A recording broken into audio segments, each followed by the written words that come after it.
So I wanted to show you my floppy Phormium or New Zealand flax. This is as a result of the ice that we had.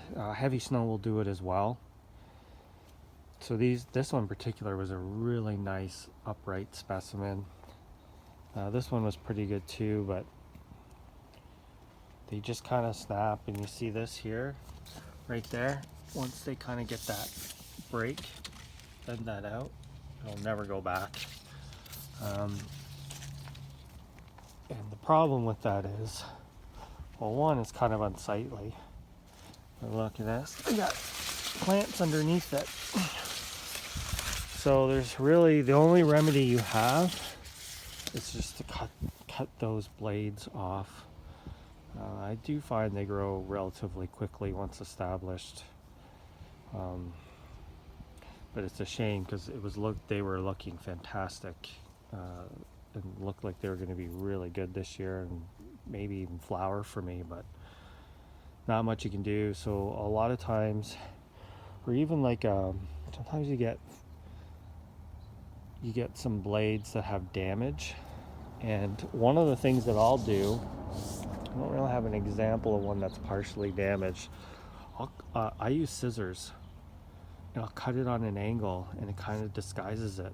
Sometimes I'll actually cut it to kind of mimic the tip, so like a triangle, and you tend not to notice it when you look at the plant. It just looks like smaller blades. But these broken ones, I probably try and cut them down close to the base of the plant.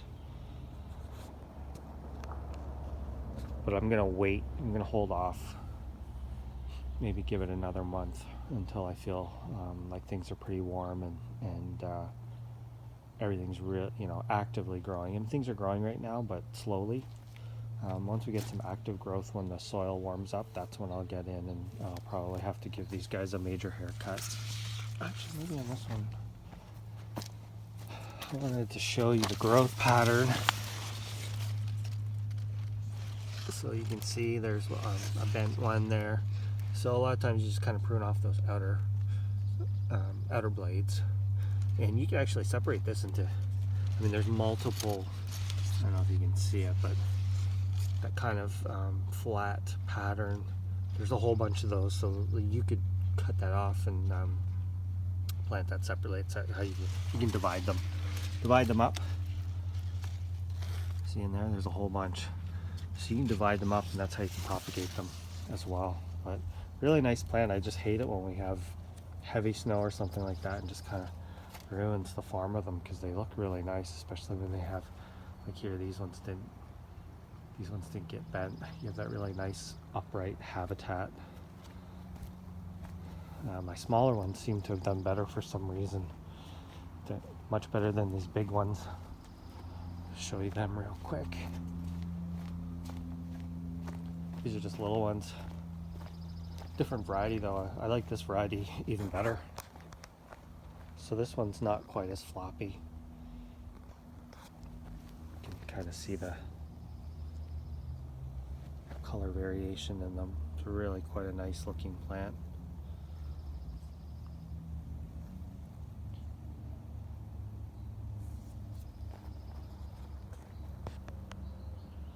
And normally you can buy them at big box stores around here. I'm not sure if they would sell them in further north or not, but I use them in pots, and then kind of as like the main focal point in a planter. And then once they get a little bit too big, I take them out and I can stick them in the ground and reuse them as a landscape plant. So there you go, a little bit of bendiness from the ice, but they're all still doing well, but you got to kind of trim them up to make them look good. Anyway, thanks for watching.